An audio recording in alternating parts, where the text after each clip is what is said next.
Homer Phone Reports, c'est la réparation de votre téléphone, le remplacement de vos batteries et l'achat de tous vos accessoires indispensables. 38 rue du Docteur Mougeot à Saint-Dizier.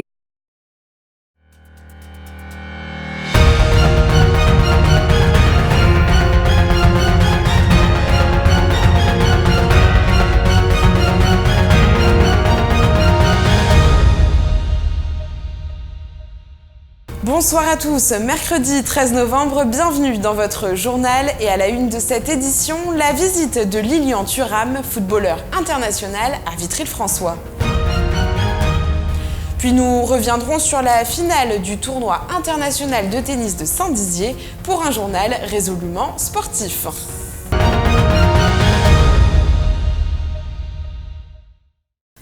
Et on débute cette édition avec l'ouverture au public imminente de la 23e édition du Festival de la photo de Montier-en-Der. Je vous propose de retrouver tout de suite Antoine Regnault en duplex.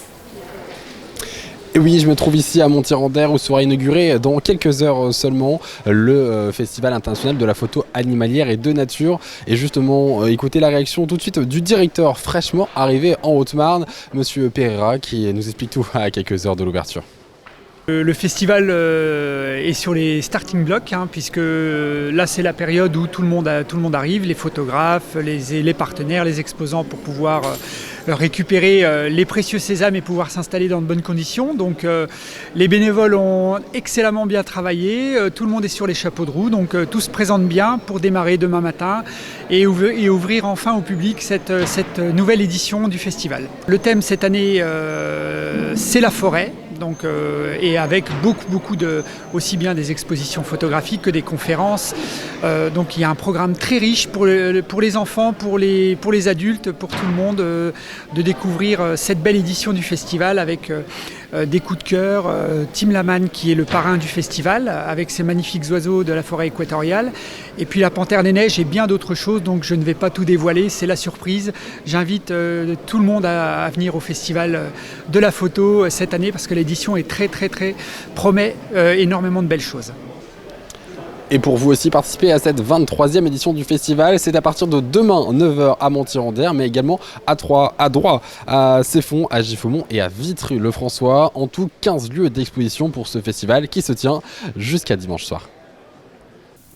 Merci Antoine, et je vous le disais en titre, la star du football Lilian Thuram était de passage à Vitry-le-François afin d'inaugurer le nouveau terrain synthétique du stade Fabien Giloni. Sur place, Linda Benaïssa et Nicolas Fontaine.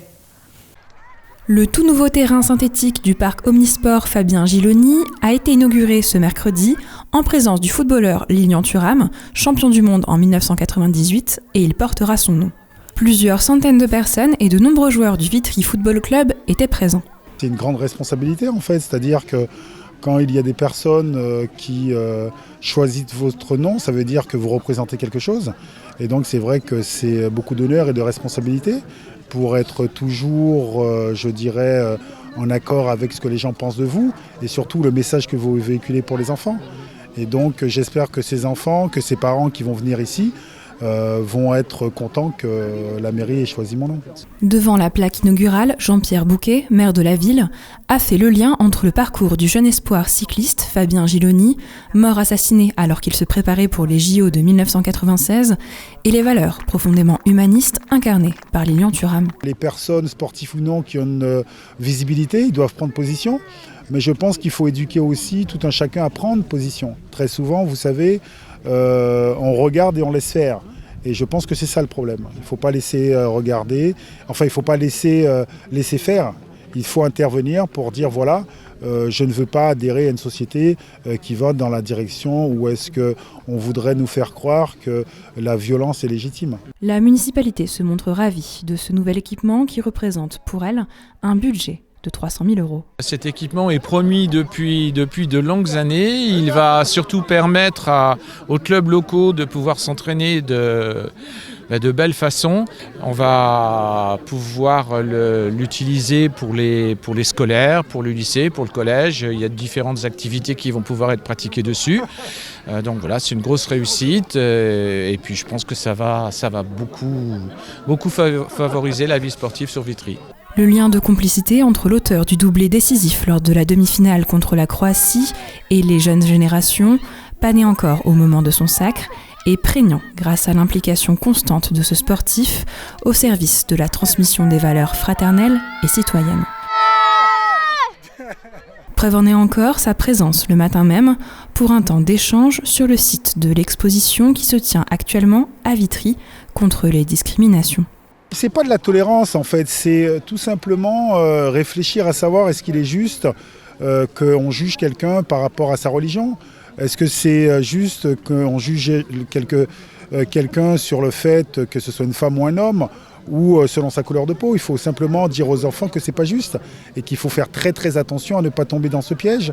C'est sur la dimension incontournable d'une valeur simple mais terriblement efficace que le sportif a clôturé sa visite, celle du jeu. En règle générale, vous savez, ce qui est très intéressant dans le sport ou dans le sport collectif, c'est que vous acceptez l'autre comme il est. Et vous savez que pour faire équipe, il faut aussi vous mettre à disposition des autres. Il faut être à l'écoute de l'autre. Et c'est comme ça qu'on grandit intelligemment.